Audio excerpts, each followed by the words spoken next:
आज दोस्तों विषय थोड़ा अलग है और सीरियस भी है। हाल ही में केबीसी सीजन 17 का एक इंसिडेंट वायरल हो रहा है जिसमें गांधीनगर के इशित भट्ट जो कि 5वीं क्लास में पढ़ते हैं उनके विषय में काफी चर्चा हो रही है। लेकिन आज हम सिर्फ दोस्तों जजमेंट नहीं करेंगे बल्कि आज हम समझने की कोशिश करेंगे कि आखिर ऐसा हुआ क्यों। क्योंकि दोस्तों हर बिहेवियर के पीछे एक कारण होता है और ये जो घटना हुई है इसके एक कारण पे आज हम बात करेंगे जो कि है 6 पॉकेट सिंड्रोम। तो पहले थोड़ा समझ लेते हैं कि आखिर हुआ क्या था। इशित भट्ट जो कि गांधीनगर से गुजरात से आते हैं, 5वीं क्लास में पढ़ते हैं और अपनी बुद्धिमत्ता से केबीसी की हॉट सीट पर बैठ जाते हैं। खेल शुरू होता है। उसी खेल के बीच में इशित अमिताभ बच्चन जी से कहते हैं कि मुझे रूल पता है, आप मुझे रूल समझाने मत बैठ जाना। और जब भी सवाल पूछे जा रहे थे वो बहुत ही कॉन्फिडेंस से बोलते थे कि अरे ऑप्शन तो रखिए, और सर एक क्या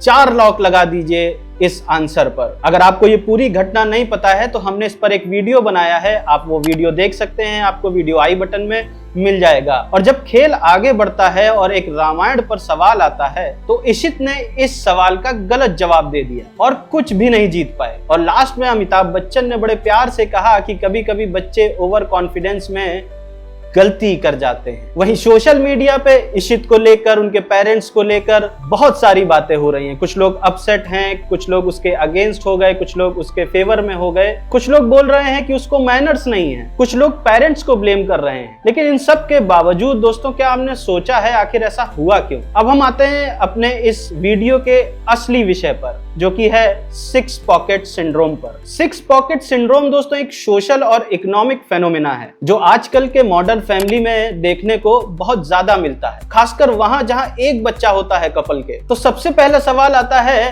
कि ये 6 पॉकेट सिंड्रोम है क्या। जिस परिवार में पेरेंट्स होते हैं यानी माँ बाप 2 लोग ये हो गए, और ग्रैंड पेरेंट्स होते हैं यानी दादा दादी नाना नानी, तो 4 लोग ये हो गए। मतलब एक बच्चे के ऊपर 6 बड़ों का प्यार, ध्यान और पैसा जो है वो केंद्रित हो जाता है। अब सवाल आता है ऐसा होता क्यों है? ऐसा इसलिए होता है दोस्तों क्योंकि आजकल परिवार छोटे हो रहे हैं। ज्यादातर कपल जो है वो 1 या 2 ही बच्चे प्लान करते हैं और देखा गया है कि दोनों पेरेंट्स यानी माँ और बाप वर्किंग होते हैं, जिसकी वजह से उनकी इनकम, इकोनॉमिक जो सिचुएशन है वो अच्छी होती है। वहीं ग्रैंड पेरेंट्स जो होते हैं वो भी जो है इकोनॉमिकली जो है वो स्ट्रांग होते हैं, स्टेबल होते हैं। और सबसे महत्वपूर्ण बात कि बच्चे कम होने की वजह से सारा फोकस एक ही बच्चे पर इन सब लोगों का केंद्रित होता है। अब इस चीज के कुछ पॉजिटिव इफेक्ट भी होंगे, कुछ नेगेटिव इफेक्ट भी होंगे, तो चलिए उस पर बात कर लेते हैं। सबसे पहले बात करते हैं हम पॉजिटिव इफेक्ट की। सबसे पहला पॉजिटिव इफेक्ट होता है बेहतरीन एजुकेशन बच्चों को मिलती है। वहीं बेस्ट रिसोर्सेज और अपॉर्चुनिटी भी जो है बच्चों को मिल जाती है अगर ये सिचुएशन होती है तो। फाइनेंशियल सिक्योरिटी भी होती है, साथ ही क्वालिटी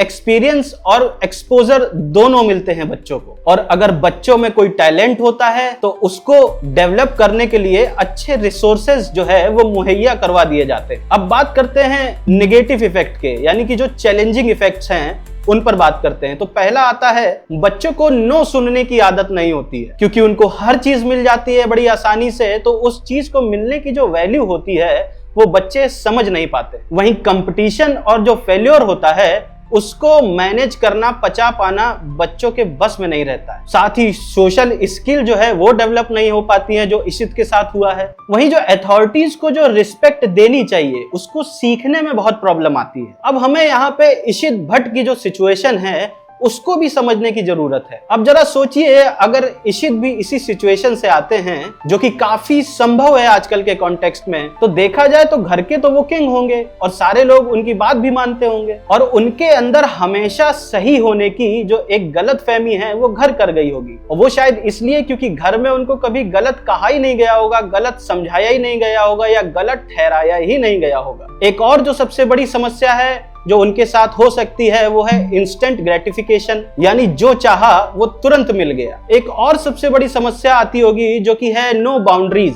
शायद उनको कभी सही तरीके से डिसिप्लिन क्या होता है ये बताया ही नहीं गया होगा। तो जब वो केबीसी की हॉट सीट पर बैठे तो इशित को लगा होगा कि यार यहाँ भी तो वैसे ही होता होगा जैसे घर में होता है। उन्होंने जानबूझकर डिसरिस्पेक्ट नहीं किया होगा क्योंकि उनको पता ही नहीं था कि ऐसा बिहेवियर गलत हो सकता है। अब सही गलत समझाना इशित को किसकी जिम्मेदारी थी, इस पर भी बात करनी पड़ेगी। और यहाँ हमको ये बात बहुत ही सही तरीके से अच्छे से समझनी पड़ेगी कि ये इशित की गलती नहीं थी, ये पेरेंटिंग और फैमिली डायनेमिक्स की वजह से हुआ था। इशित जो कि एक प्रोडक्ट है इंटरनल एनवायरनमेंट का, जो कि उसका घर था, उन्होंने वो सीखा जो उनको सिखाया गया या जो नहीं सिखाया गया। यहाँ पे हम इशित या इशित जैसे फैमिली के लिए, उनके पेरेंट्स के लिए एक मैसेज देना चाहते हैं। प्यार करना और स्पॉइल करना बच्चे को, दोनों अलग अलग चीजें हैं। और फैमिली का ये काम है कि वो बच्चों को सिखाए कि एल्डर्स की रिस्पेक्ट कितनी जरूरी है। आप कितने भी टैलेंटेड हो, लेकिन ह्यूमैनिटी बहुत इंपॉर्टेंट एस्पेक्ट है लाइफ का। बच्चों को ये सिखाना पड़ेगा कि सब्र बहुत जरूरी है। जरूरी नहीं कि हर चीज आपको तुरंत मिल जाए, और ये जीवन है, कभी आपको हार मिलती है, कभी जीत मिलती है। तो जब हार मिलती है तो उसको कैसे हैंडल किया जाए, कैसे पचाया जाए, ये भी सिखाना बच्चों को बहुत जरूरी हो जाता है दोस्तों। यहाँ पे हमको बच्चों को ये भी सिखाना पड़ेगा कि हमारी फीलिंग तो फीलिंग है, पर दूसरों की भी फीलिंग मैटर करती है। साथ ही बच्चों को यह भी बताना पड़ेगा कि हर चीज की कुछ बाउंड्रीज होती हैं। जो रूल्स घर पर हैं वो जरूरी नहीं कि वही बाहर फॉलो किए जाए। वहीं हम इशित के लिए भी एक मैसेज देना चाहते हैं। इशित, अगर तुम ये वीडियो देख रहे हो या तुम्हारे पेरेंट्स देख रहे हैं, तुम टैलेंटेड हो, इतनी कम उम्र में केबीसी जैसे प्लेटफॉर्म पर पहुंचना यही एक बहुत बड़ी बात है। लेकिन बेटा, टैलेंट के साथ ह्यूमैनिटी भी बहुत जरूरी है। ये जो घटना तुम्हारे साथ केबीसी में हुई है, जिस पर सोशल मीडिया बहुत बात कर रहा है, ये तुम्हारे लिए गिफ्ट है बेटा, पनिशमेंट नहीं है। तुमने एक नहीं कई इंपॉर्टेंट लेसन सीखे हैं इस इंसिडेंट से। तुमने सीखा कि ओवर कॉन्फिडेंस खतरनाक होता है। तुमने सीखा कि रिस्पेक्ट देना कितना जरूरी होता है। तुमने सीखा कि नॉलेज के साथ मैनर्स भी कितने जरूरी होते हैं। और सबसे बड़ी बात, तुमने ये सब तब सीखा जब तुम 5वीं क्लास में हो, यानी अभी सीखा। क्योंकि कई लोग इसको सीखने के लिए 20 से 30 साल लगा देते हैं। तुमने इतनी छोटी उम्र में ये सीखा, बेटा तुम लक्की हो। और यहाँ पर मैं एक मैसेज देना चाहता हूँ जो कि सोसाइटी और हम सब के लिए है। इशित एक बच्चा है, सोशल मीडिया में जो उसके खिलाफ हेट फैल रहा है वो हमें नहीं फैलाना चाहिए, क्योंकि बच्चे गलती करते हैं और गलती करके ही सीखते हैं। और हमारा यानी सोसाइटी का ये काम है कि उनकी गलतियों को क्रिटिसाइज करने से अच्छा है उनको प्रॉपर डायरेक्शन दे। और जो आजकल के मॉडर्न पेरेंट्स हैं उनके लिए भी मैं कुछ कहना चाहता हूं। अपने बच्चों को या बच्चे को प्यार दो, लेकिन बाउंड्रीज भी सेट करना आप लोग का ही काम है। लाइफ में नो का इंपॉर्टेंस भी बहुत ज्यादा है। हर चीज में हाँ नहीं करनी चाहिए। बच्चों को फेलियर भी जो है वो एक्सपीरियंस करने दीजिए आप लोग, और बच्चों को ओवर प्रोटेक्ट मत करिए आप लोग। साथ ही आपको बच्चों को वैल्यूज भी सिखानी पड़ेंगी, रिस्पेक्ट, ह्यूमैनिटी, पेशेंस, ये सब कुछ आपका ही काम है अपने बच्चों को सिखाना। क्योंकि अब स्कूलों में ये अथॉरिटी नहीं रही है, क्योंकि हमारे टाइम पे हमारे टीचर हमको तोड़ दिया करते थे, पर अब अगर टीचर बच्चों को मार देते हैं, एक थप्पड़ भी मार देते हैं, तो उनके खिलाफ पेरेंट्स एक्शन ले लेते हैं, लड़ जाते हैं स्कूल में जाके कि आपने हमारे बच्चों को क्यों मारा।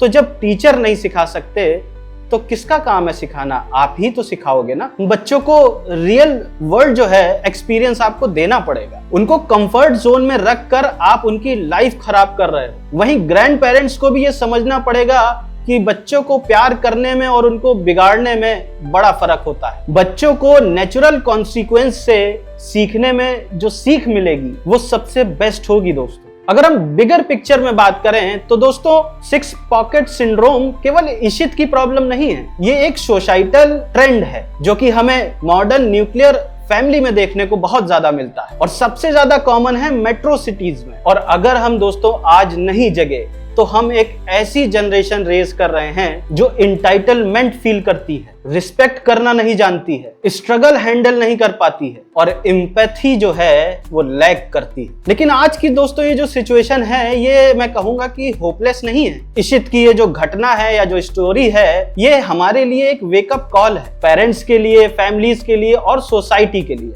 आपको याद होगा इस एपिसोड में जब इशित हार जाता है तो अमिताभ बच्चन जी एक सेंटेंस बोलते हैं, कभी कभी बच्चे ओवर कॉन्फिडेंस में गलती कर देते हैं। अब आपने यहाँ पे कुछ नोटिस किया?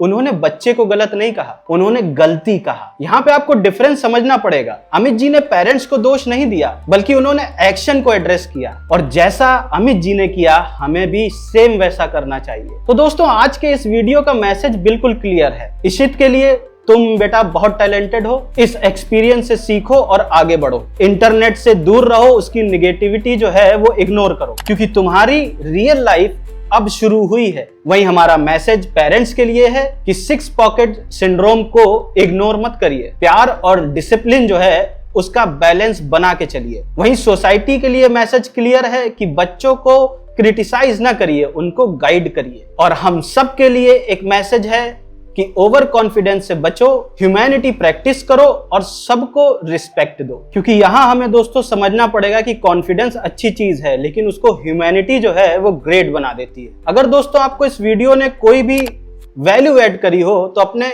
किन्हीं 1 या 2 दोस्तों को जरूर भेजिएगा। वीडियो को लाइक करिएगा, कमेंट करिएगा, ताकि ज्यादा से ज्यादा ये फैमिली तक पहुंच सके, पेरेंट्स तक पहुंच सके और यंगस्टर तक पहुंच सके। हमें कमेंट में जरूर बताइएगा कि आपने कभी 6 पॉकेट सिंड्रोम के बारे में सुना है, और अगर सुना है तो आपकी क्या राय है। ये वीडियो अगर आप YouTube पे देख रहे हैं तो हमें सब्सक्राइब करिएगा, अगर आप Facebook में देख रहे हैं तो फॉलो करिएगा। हमें आप इंस्टा और थ्रेड पे भी फॉलो कर सकते हैं। वहीं हमारा दोस्तों एक व्हाट्सएप चैनल है, मैं आपसे हर वीडियो में कहता हूं कि उसको आप फॉलो कर लीजिए, तो आपको बहुत सारी न्यूज प्लस इस तरह के जो वीडियोज हैं वो आपको जल्दी से जल्दी मिल जाएंगे, और हमको भी हेल्प हो जाएगी आप तक जल्दी पहुंचने में। और जाते जाते इशित, तुम्हारे लिए मेरी तरफ से एक मैसेज है। तुम्हारे आने वाली लाइफ के लिए ऑल द बेस्ट। तुम्हारी असली जर्नी अब शुरू होती है।